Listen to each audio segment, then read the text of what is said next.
So after finding middle C, which by now you should have a sticker on it if you watched the previous video, the next thing to consider is your hand position, okay?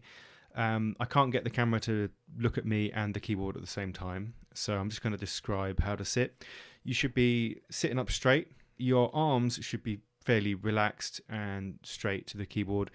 I often see children lifting their arms and then their hands coming straight down, or their fingers are coming straight down onto the keys, something like this.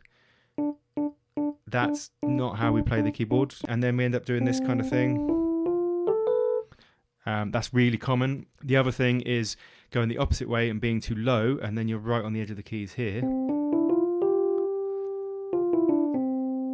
That's also just as bad. So as long as you keep those things in mind, this next bit should be fairly straightforward.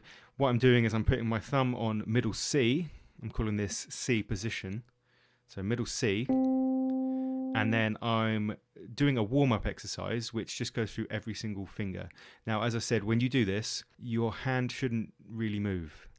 Okay, and I've done this with children with quite small hands, and it's still fairly possible. Okay, you might have to move slightly if your child has particularly small hands, but then you're kind of doing this, not this. So you should be able to fit, or near enough, one finger on each key.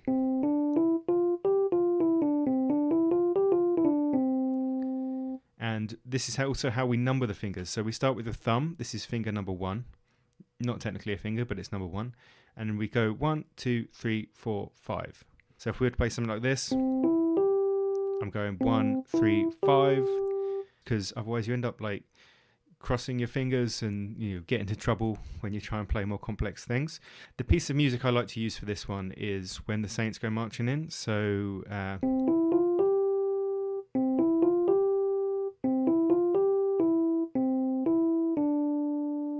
one, again, PDF will be in the description of this video, and this is all done in the same position, so you're not having to move anywhere, and you're just getting used to finger numbering and which fingers to use.